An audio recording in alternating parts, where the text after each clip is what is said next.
वो भक्त ही क्या जिसकी भगवान से लड़ाई ही ना हो।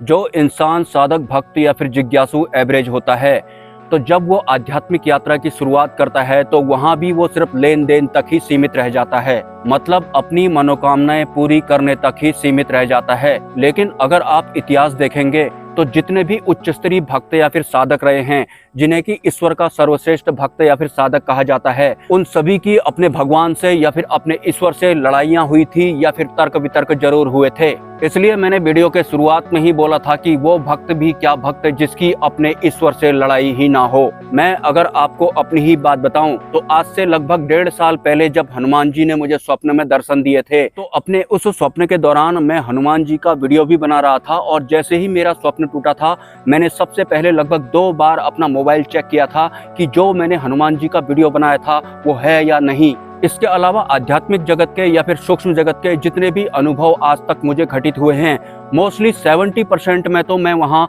वीडियो जरूर बना रहा होता हूँ या फिर कुछ न कुछ मैं अनुभव में ऐसा कर रहा होता हूँ जिसका लिंक मोबाइल या फिर वीडियो से होता है।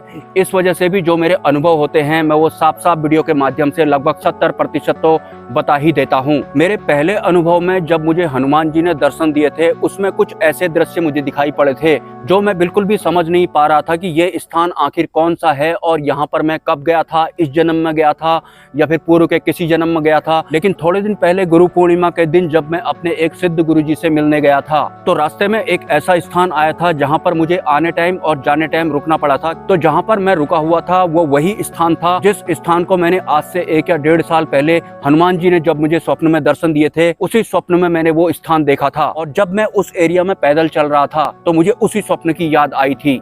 इसका सीधा सा मतलब ये भी है कि सूक्ष्म जगत की यात्रा के दौरान अगर हमें कोई स्वप्न घटित होता है या फिर कोई अनुभव घटित होता है तो उसका लिंक हमारे इस जन्म से या फिर पूर्व के किसी जन्म से होता जरूर है। हालांकि जो बाकी के दृश्य मैंने उस स्वप्न में देखे थे उनमें से कुछ अभी फ्यूचर में घटित जरूर होंगे, लेकिन अपनी इस आध्यात्मिक यात्रा के दौरान जब मुझे सदगुरु का सानिध्य प्राप्त हुआ था, तब जाकर मुझे आध्यात्मिक पुस्तकों का वास्तविक रहस्य पता लगा था कि जो ये आध्यात्मिक पुस्तकें होती हैं ये पढ़ने के लिए या फिर ज्ञान इकट्ठा करने के लिए नहीं होती हैं, सिर्फ अवस्थाओं से गुजरने के लिए होती हैं। क्योंकि आज तक जितनी भी आध्यात्मिक पुस्तकें लिखी गई हैं, भले ही वो किसी भी धर्म की हों, जिन्होंने भी उनको लिखा था वो एक पर्टिकुलर अवस्था में जाकर लिखा था। मतलब ये सभी वेद, पुराण, ग्रंथ, कुराने या फिर शास्त्र सिर्फ उनका पर्सनल एक्सपीरियंस है जिन्होंने इनको लिखा था।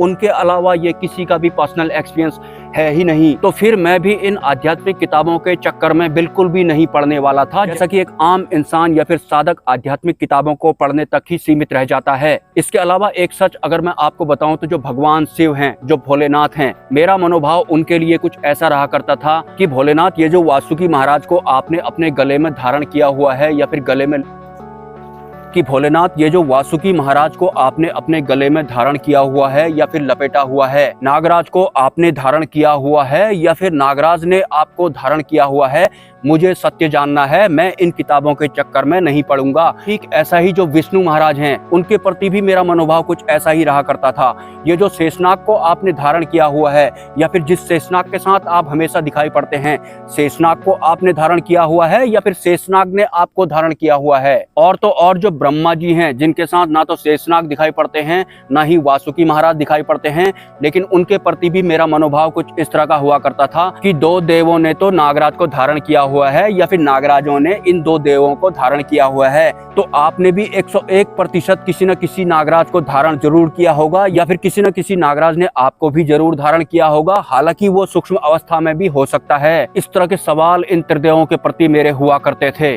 त्रिदेवों के साथ जो नाग रहते हैं, भले ही किसी भी किताब में उनके बारे में कुछ भी लिखा हो, मुझे इस रहस्य को जानने के लिए किताबों का सहारा बिल्कुल भी नहीं लेना था, क्योंकि मुझे सदगुरु द्वारा बताया गया था कि जितनी भी ये आध्यात्मिक पुस्तकें होती हैं, जिन्होंने भी इनको लिखा है, वो सिर्फ उनका पर्सनल एक्सपीरियंस है, मेरा पर्सनल एक्सपीरियंस बिल्कुल भी नहीं है। तो अक्सर जब भी मैं ध्यान की मुद्रा या फिर अवस्था में हुआ करता था, उसके बाद जाकर ही एक बहुत बड़ा भयानक नाग मेरे आज्ञा चक्र पर लगातार 1.5 महीने तक दिखता रहा था। उस बारे में मैंने पहले भी एक वीडियो बनाया था। और वही भयानक नाग माइक्रोसेकंड की स्पीड में ऐसी ही कुछ जगहों पर जाकर एक सुंदर स्त्री का रूप धारण कर लेता है। और जगह बिल्कुल भी ऐसी नहीं थी जैसे हमारे भूभाग की ये ऊपरी सतह होती है। वो जमीन के भीतर की कोई जगह थी जहां पर उन्होंने अपना रूप बदला था।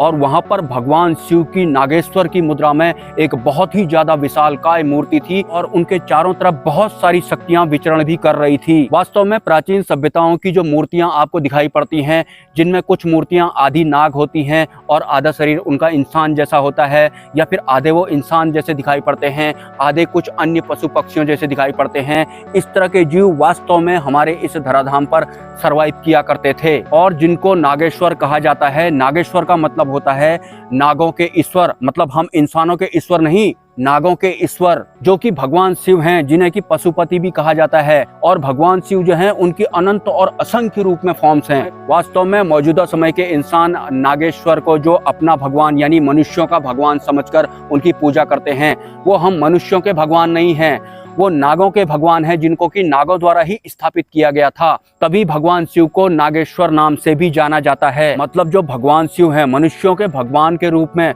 वो अलग तरह से स्थापित हैं, और नागों के भगवान के रूप में वो अलग रूप में स्थापित हैं। इसी तरह से जो अन्य जीव हमारे इस धराधाम पर सर्वाइव करते हैं, उन सभी जीवों के भगवान या फिर ईश्वर के रूप में वो अलग अलग रूप में स्थापित हुए हैं। एनीवेज, पिछले 2 दिन से बहुत तेज बारिश होने की वजह से और जगह जगह बादल फटने की वजह से, मेरा वाहन खराब होने की वजह से मैं इन जगहों पर नहीं आ पाया था। और जिस दिन भी मैं जनशून्य स्थान पर नहीं पहुंचता हूं, उस दिन मुझे ऐसा लगता है कि मेरा दिन शुरू ही नहीं हुआ, या फिर मेरा पूरा का पूरा दिन बर्बाद ही चला गया। अगर आपके कोई सवाल हैं तो आप मुझे कमेंट कर सकते हैं। अगर आप इस चैनल को सपोर्ट करना चाहते हैं तो इसी वीडियो के कमेंट सेक्शन में एक UPI ID और कम्युनिटी पोस्ट में एक QR कोड आपको देखने को मिलेगा। स्वेच्छा से आप सपोर्ट कर सकते हैं, कोई ज़बरदस्ती नहीं है। मिलते हैं नेक्स्ट वीडियो में। ब्रह्मा, विष्णु, महेश, जय मां पराशक्ति।